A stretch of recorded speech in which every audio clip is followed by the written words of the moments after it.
Bismillahirrahmanirrahim. Assalamualaikum warahmatullahi wabarakatuh. Alhamdulillahirabbil alamin. Pada kesempatan ini kita bisa bertemu dalam perkuliahan online itu dengan materi hadis dilihat dari segi kuantitas dan kualitasnya. Baiklah para mahasiswa-mahasiswi sekalian, kita mulai saja perkuliahan ini, yaitu dengan peta konsepnya. Al-hadis ini dilihat dari kualitas dan kuantitasnya. Dari kuantitas ada hadis mutawatir dan ahad, dan kualitasnya hadis yang dilihat dari segi kualitasnya ada hadis sahih, hasan, dan dhaif. Kita lihat pembagian hadis secara umum. Dari segi jumlah periwayatannya ada hadis mutawatir, hadis ahad. Dan dari segi kualitas sanad dan matan hadis ada hadis sahih, hadis hasan, dan dhaif. Dan dari segi kedudukan dalam hujjah itu hadis makbul, terima dan mardud dan ditolak. Dan dari segi perkembangan sanadnya ada hadis mutasil itu yang bersambung, dan hadis munqati itu yang tidak bersambung dengan Rasul. Selanjutnya kita lihat macam-macam hadis. Pembagian hadis dapat ditinjau dari sisi periwayatannya dan dari sisi diterima dan tidaknya. Hadis ditinjau dari sisi periwayatannya terbagi kepada 3 bagian. Yang tadi seperti udah dijelaskan. Hadis mutawatir, hadis mansyur, hadis ahad. Kita nanti jelaskan satu persatu ya. Hadis ditinjau dari sisi diterima dan ditolaknya terbagi kepada 2. Sahih, hasan, dan dhaif. Kita lihat nih. Apa sih hadis mutawatir dan hadis ahad itu? Hadis mutawatir pengertiannya bahwa hadis mutawatir berarti sesuatu yang datang secara beriringan antara satu dengan yang lainnya tanpa ada jarak.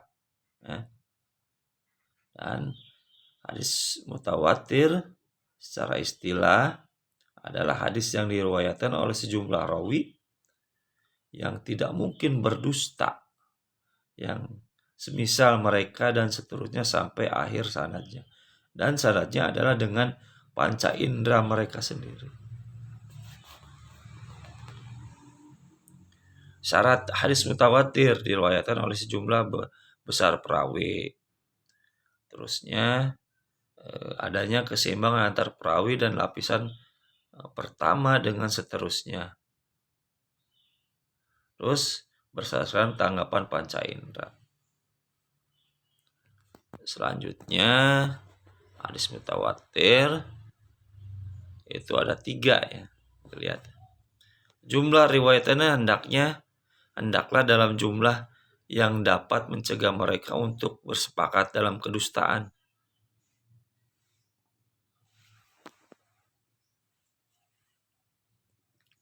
Dan pengetahuan perawi terdapat hadis mesti melalui jalan pendengaran atau penyaksian, bukan pengambilan kesimpulan. Dan yang ketiga wajib mutawatir pada 3 masa, yakni pada masa sahabat, tabi'in, dan tabi'ut tabi'in. Selanjutnya ada hadis ahad. Secara bahasa ahad berarti dari bahasa Arab yang artinya satu. Ahad satu. Bisa juga diartikan hadis ahad adalah hadis yang disampaikan oleh satu orang Dan secara istilah, hadis ahad adalah hadis yang tidak memenuhi syarat-syarat hadis mutawatir yang jumlah perawinya tidak sebanyak perawi hadis mutawatir. Baik perawinya 1, 2, 3, dan seterusnya. Dan pembagian hadis ahad. Nah, di sini kita lihat pembagian hadis ahad. Secara bahasa hadis ahad masyhur, berarti sesuatu yang sudah tersebar dan populer ya. Dan hadis mansur secara istilah, hadis ahad mansur adalah hadis yang diriwayatkan lebih dari 3 perawi tetapi tidak mencapai ukuran jumlah rawi hadis mutawatir. Dan ada hadis ghairu mansur. Apa itu? Hadis ghairu mansur adalah hadis yang jumlah perawinya kurang dari 2 orang atau hanya 1 orang perawi saja yang akan, tetapi dalam perawinya, perawi ini tergolong sebagai perawi yang kuat ya. Jadi hadis yang diriwayatkan bukanlah hadis yang lemah ataupun palsu. Nah, selanjutnya ya, kita lihat lagi nih. Hadis, kita akan membahas hadis berdasarkan kualitas perawinya ya. Yang ditinjau dari segi kualitas perawinya itu ada hadis sahih, ada hadis hasan dan dhaif ya. Kita bahas satu persatu. Mari. Apa itu yang dimaksud dengan hadis sahih? Hadis sahih adalah sanadnya yang bersambung. Dalam artian murid mendengar dan bertemu dengan gurunya ya. Yang mana yang meriwayatkan hadis tersebut adalah orang yang adil, agamanya kokoh ya. Dobit, hafalannya kuat, tidak saj, nyeleneh ya, aneh-aneh, dan tidak ada ilah atau cacat atau penyakit ya. Wallahu alam. Selanjutnya ya, kita pengertian hadis sahih.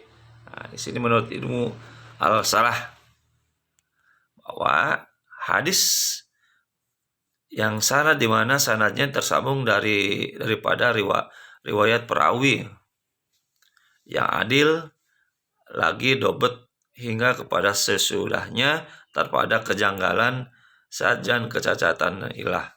Dan menurut Imam Al-Nawawi, hadis yang bersambung sanadnya daripada riwayat perawi yang adil lagi dobet tanpa sebarang kecacatan dan kejanggalan.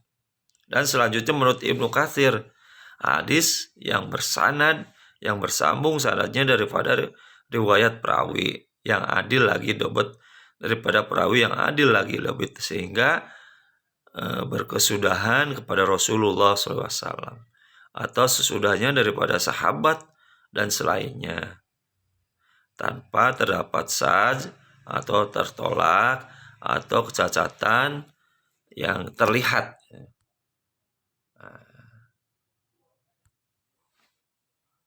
Kita lihat hadis sahih terbagi kepada 2 bagian. Sahih zatihi, dilihat dari zatnya, hadis yang mengandung kriteria ideal diterimanya hadis seperti definisi yang telah disebutkan di atas ya. Ada sahih bil ghairi, sahih lil ghairi, hadis yang tidak mengandung kriteria ideal diterimanya hadis, namun posisinya menjadi kuat karena faktor lain seperti kondisi perawinya yang kurang dobet. Seperti juga hadis hasan jika terdapat riwayat lain yang menguatkan sehingga naik ke derajat hadis sahih. Selanjutnya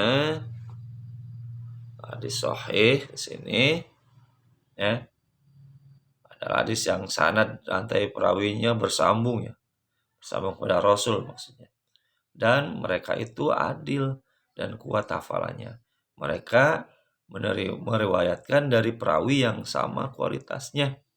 Dan hadis itu tidak bertentangan dengan hadis lain dan tidak ada cacatnya. Tidak bertentangan dengan hadis lainnya. Dari definisi tersebut, suatu hadis dapat dikatakan sahih jika memenuhi syarat. Yang pertama, sanad perawinya tersambung, tidak terputus tidak terputus dari satu dengan yang lainnya, menyambung kepada Rasulullah. Yang kedua, perawinya adil, yakni istiqomah dalam agamanya, baik akhlaknya dan bebas dari sifat fasik, dari segala yang mengurangi muruah atau kewibawaannya. Dan yang ketiga, perawinya dobit, yakni sadar dan hafal saat menerima hadis, memahami apa yang didengarnya, hafal saat mendapatkan hingga meriwayatkannya kembali. Dan selanjutnya hadisnya tidak sad, maksudnya periwayatnya hadis itu bertentangan dengan hadis yang diriwayatkannya oleh perawi yang lebih baik. Dan selanjutnya bebas dari ilat atau celak, seperti memarfukan hadis yang sebenarnya. Itu yang sebenarnya mauquf gitu ya. Selanjutnya, syarat-syaratnya gimana? Syarat-syarat hadis sahih. Kita lihat di sini. Syarat-syarat hadis sahih. Rawinya bersifat adil. Seorang bisa dikatakan adil apabila pada dirinya terdapat sifat yang dapat mendorong terpeliharanya ketakwaan, yakni senantiasa melaksanakan perintah agama dan meninggalkan larangannya. Tadi sudah ya. Selanjutnya ada hadis hasan. Apa sih hasan? Hadis hasan, lihat dari bahasa hasan itu baik ya. Kita lihat di sini. Menurut Al-Qatabi, ialah hadis hasan adalah hadis yang diketahui asalnya atau sanadnya.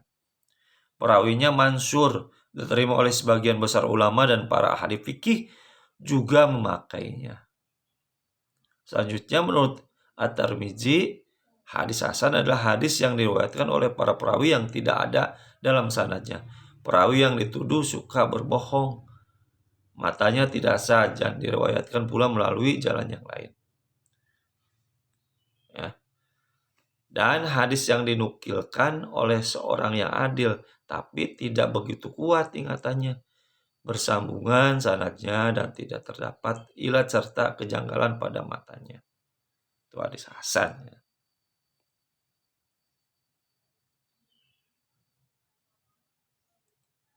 Selanjutnya syaratnya. Boleh kita pengertian biar kita lebih bagus lagi. Secara bahasa hadis hasan berarti suatu yang disenangi dan condong oleh nafsu. Secara istilah hadis hasan ada hadis yang tergolong baik. Artinya hadis hasan hampir sama dengan hadis sahih. Akan tetapi yang membedakan adalah hafalan rawi hadis hasan tidak sekuat hafalan hadis sahih. Contoh ini syaratnya bersambung, perawinya adil, terus perawinya dabit tetapi tidak terlalu hafalannya tidak sah atau janggal dan tidak cacat. Selanjutnya hadis do'if. Do'if, hadis yang lemah. Pengertian secara bahasa hadis do'if berarti lemah atau tidak kuat. Secara istilah hadis do'if adalah hadis yang di dalamnya terdapat kejanggalan, bahkan tidak terdapat atau hilang salah satu syaratnya dari syarat hadis sahih dan hadis hasan. Para ulama menemukan hadis do'if dari 3 bagian, dari segi sanadnya, dari matanya, dan perawinya. Selanjutnya hadis do'if sini macam-macam hadis dhaif ya. Lihat di sini hadis sad, yang artinya hadis sad itu yakni hadis yang diriwayatkan perawi yang dapat diterima, akan tetapi hadisnya bertentangan dengan hadis yang lain. Hadis yang diriwayatkan oleh perawi yang lebih dipercaya dan lebih diterima secara kedobitannya lebih atau karena perawinya lebih banyak. Yang kedua hadis mungkar, yakni hadis yang perawinya lemah serta bertentangan dengan hadis yang perawinya thiqah, bisa dipercaya. Dan ada hadis mudha'af, yakni hadis yang belum disepakati oleh kedhaifannya. Dan ada hadis matruk, yakni hadis yang diriwayatkan oleh seorang yang dianggap pendusta baik pada hadis Nabi maupun dalam ucapannya atau dikenal kepasikannya ya. Pasik ya. Hukum hadis dhaif. Para ulama berbeda pendapat tentang hukum mengamalkan hadis dhaif, yakni Ibn Mu'in, Ibnu Arabi, Bukhari, Muslim, dan Ibnu Hajam berpendapat tidak boleh mengamalkan hadis dhaif secara mutlak, termasuk dalam hal fadol amal, keutamaan beramal dalam hukum. Menurut Ibu Daud dalam Iman Ahmad berpendapat hadis dhaif boleh diamalkan secara mutlak ya. Bahkan keduanya menganggap hal ini lebih kuat daripada pendapat orang-orang.